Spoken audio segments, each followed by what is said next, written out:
आज उत्तर प्रदेश में एक रिपोर्ट आई कि भाजपा क्यों हार गई। तो उस रिपोर्ट में मोटा मोटी यह BLO ने मृत व्यक्ति का नाम नहीं छाटा, नाम नहीं जोड़ा।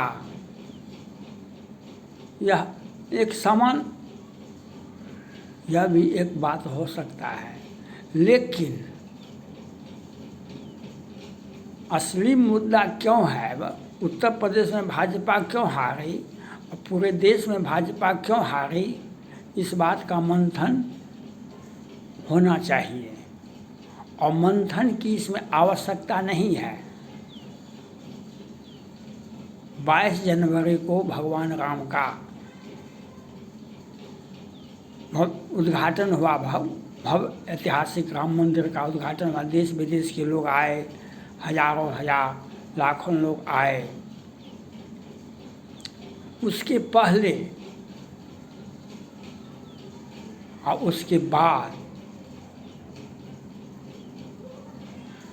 ये मुलायम सिंह यादव अपना वोट बैंक के लिए कार सेवकों पर गोलियां चलवाए थे। जो मुलायम सिंह यादव मुख्यमंत्री आते हुए कार सेवकों पर गोलियां चलवाए थे। कार सेवक कौन था? सनातन धर्मी थे, सभी के सभी सनातन धर्मी थे शुद्ध रूप से। यादव भी थे, राजपूत भी, वैश्य जाति भी थे, जितने भी हिंदू जाति के लोग थे कार सेवक में वही थे। और उस पर गोलियां चलवाए और गर्व से भी कहे और जरूरत पर रहा था और गोलियां चलाते। तो उस बात को अखिलेश सिंह यादव जी ने देखा और वही काम किए जो रामायण को जलाओ। मोर्जा जी रामायण को जलाए और उस मोर्जा जी को अखिलेश सिंह यादव जी ने महासचिव बना दिया। और एक दो महिलाएं थी, जो लड़कियां थी, एक राजपूत एक ब्राह्मण, उसको पार्टी से निकाल दिया। जो सनातन धर्म के पक्ष में बोले, समाजवादी पार्टी के ही थे, तो उनको पार्टी से निकाल दिया और मोर्जा जी को महासचिव बना दिया गया। वाह, समाजवादी पार्टी के सारे, इंडी गठबंधन के सारे पूरे देश में सनातन धर्म का विरोध किया। रामायण की व्याख्या बिहार से ही नीतीश कुमार जी और तेजस्वी यादव जी ने जातिगत जनगणना दिखाया। भाजपा के हार के पीछे नीतीश कुमार जी का बहुत बड़ा हाथ है। और बिहार में तभी दोनों एक गठबंधन के थे और इन्होंने जातिगत जनगणना के लिए अपना बेचैनी दिखाया। ये पटना हाई कोर्ट गए तो वहाँ पर बात नहीं मानी, तो सुप्रीम कोर्ट गए तो सुप्रीम कोर्ट ने कहा कहाँ जातिगत जनगणना करवाइए। प्रधानमंत्री को ज्ञापन दिए, तेजस्वी यादव नीतीश कुमार जी ने कहा कि नहीं, हम डाटा निकालेंगे, गरीबी कहाँ पर किस जाति में कितना है। जाति इनको मतलब थोड़े था। हम चर्चा में रहे कि हमारा कोशिश तरह से वोट बैंक हम चर्चा में रहे, अपना दबाव बनाते रहे भाजपा पर, राजद पर, कांग्रेस पार्टी पर, जो हम नेता हैं। और वह जातिगत जनगणना भी आ गया। तो 2% राजपूत, 1.5% भूमियार, 2% यादव और 10% यादव और 20% मुसलमान और आ गया। और सनातन धर्म के विरोध में पूरे देश में 100 में 90 हमारा है, 10 का शासन नहीं चलेगा, नहीं चलेगा। ये नीतीश कुमार जी, तेजस्वी यादव जी के सौजन्य से और पूरे बिहार से लेकर के एक साजिश रची गई। रामायण की व्याख्या बिहार से ही हुआ, रामायण से ही हुआ, बिहार से ही हुआ रामायण की व्याख्या। और बिहार से हुआ, अखिलेश यादव जी ने कहा हम शूद्र हैं, हम शूद्र हैं, उन्होंने लिखा। और अब मौर्य जी तो थे ही जो रामायण की को जलाने का प्रयास किए, जलाए भी।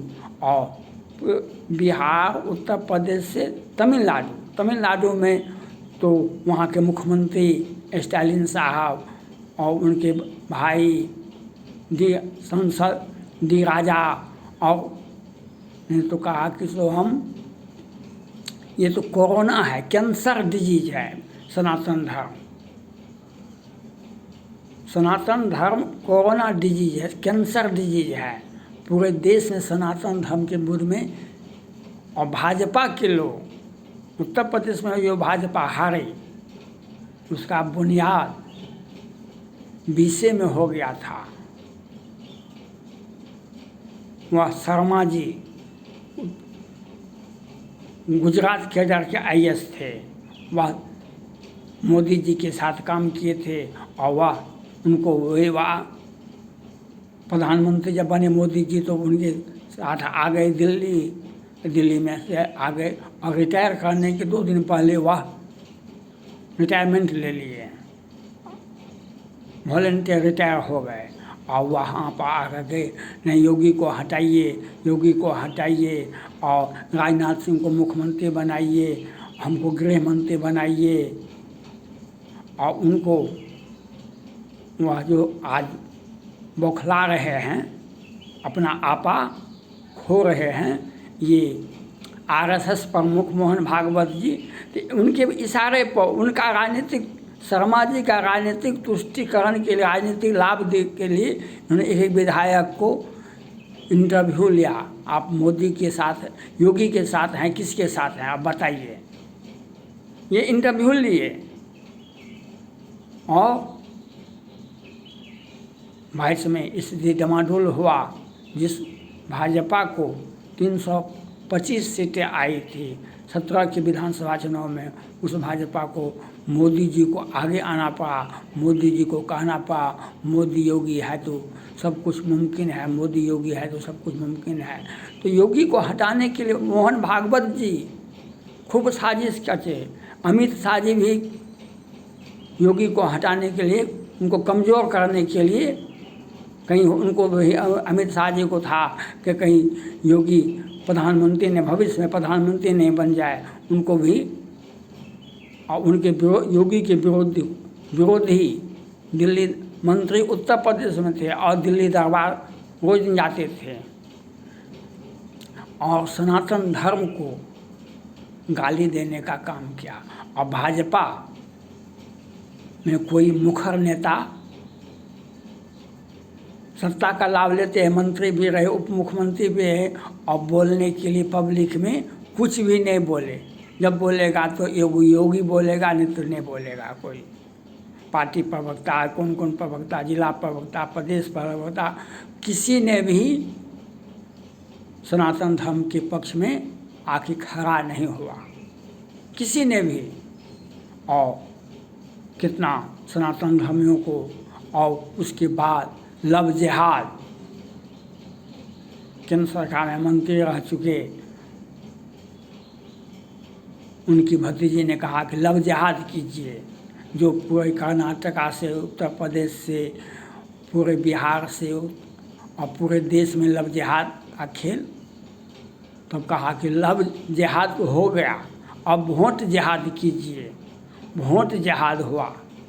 वोट जिहाद में भी भाजपा के लोग कोई मजबूत विकल्प नहीं सोचे, नहीं किए और सनातनियों को गाली दिया गया। सनातन के राम के बारे में गलत बातें बोली गई और सनातनियों को डराया धमकाया गया।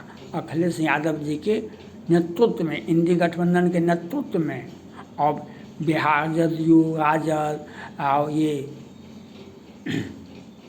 राहुल गांधी ने पूरे देश में एक जातिगत गणना बहुत ज़रूरी है, जातिगत गणना बहुत ज़रूरी है, इसका माहौल बनाया और सनातनियों को हरासमेंट किया, सनातनियों को दबाया।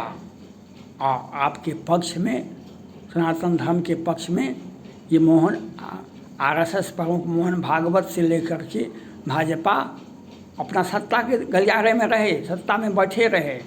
जब भी बोलेगा एगो मोदी जी बोलेंगे, एगो योगी जी बोलेंगे, और कोई सत्ता में हम मुख्यमंत्री हो जाए, हम मुख्यमंत्री हो जाए, हमको मंत्री बना दीजिए, हमको ये लाभ दे दीजिए, हमको ये दे दीजिए, हमको ये दे दीजिए। और भाजपा कमज़ोर हो रही थी, सनातन धर्मों को गालियाँ दी जा रही थी। उसमें पक्ष में कहीं से भी नहीं जिला प्रवक्ता, नहीं राज्य प्रवक्ता, नहीं मंत्री, नहीं कोई भी, पूरे देश में एक माहौल बनाया गया सनातन धर्म को, और सनातनियों का जो आवाज़ है उसको दबाया गया। सभी जाति के, सनातन धर्म में तो 1000 जातियाँ हैं, सबों को दबाया गया और ये लोग हॉबी हो गए। और आपके पक्ष में ये, इसका मतलब ये नहीं कि हमारा भविष्य खराब होगा, भाजपा का भविष्य खराब हो गया, ये बात नहीं है। कहा लाभ आगे सुत होई, कहा लाभ आगे सुत होई। भगवान राम को स्थापित की मोदी और योगी ने उत्तर प्रदेश में। ये जब तक राहुल गांधी और अखिलेश यादव जी राजनीति में रहेंगे, जब तक रहेंगे, तब तक मोदी और योगी उत्तर प्रदेश और दिल्ली के सत्ता में रहेंगे। जब तक अखिलेश यादव और राहुल गांधी रहेंगे इस धराधाम पर, तब तक मोदी और योगी दिल्ली के सत्ता में रहेंगे और योगी उत्तर प्रदेश के सत्ता में रहेंगे। भाजपा ने जो सनातन धर्म का काम किया उसका लाभ युगों युगों तक मिलता रहेगा, युगों युगों तक मिलता रहेगा। और ये क्षुद्र नदी थोड़े जल बो रहा है, क्षुद्र नदी थोड़े जल बो रहा है, यह बात हुआ, यह बात देखा गया। इसलिए भाजपा का हार का कारण सनातनियों पर हॉबी होना और सनातन धर्म के पक्ष में कोई भी मुखर होकर के सत्ता का लाभ लेते रहे। मुख्यमंत्री हम बना दीजिए, हमको मंत्री बना दीजिए, हम भाजपा का प्रदेश अध्यक्ष, राष्ट्रीय अध्यक्ष हम बनते रहें, लेकिन सनातन धर्म के पक्ष में, भाजपा के पक्ष में आवाज़ तक नहीं निकला। ये मोहन भागवत जी तो सबसे बड़े, नीतीश कुमार जी जो भाजपा को हराने का बहुत बड़ा प्रयास किए। जातिगत गणना क्यों है? जातिगत गणना किसके लिए? सनातनियों का जातिगत गणना होना चाहिए, हिंदुओं का सनातन धर्म होना चाहिए। अपने जात को नहीं गिनेंगे, लेकिन भाजपा किस प्रकार से हारे, सनातनियों का किस प्रकार से एकजुटता कमज़ोर हो, इसके लिए साजिश रची नीतीश कुमार, तेजस्वी यादव जी और राहुल गांधी जी ने। इसको आप भाजपा को सोचना चाहिए। भाजपा का हार का कारण ये मुद्दा है। थैंक्स।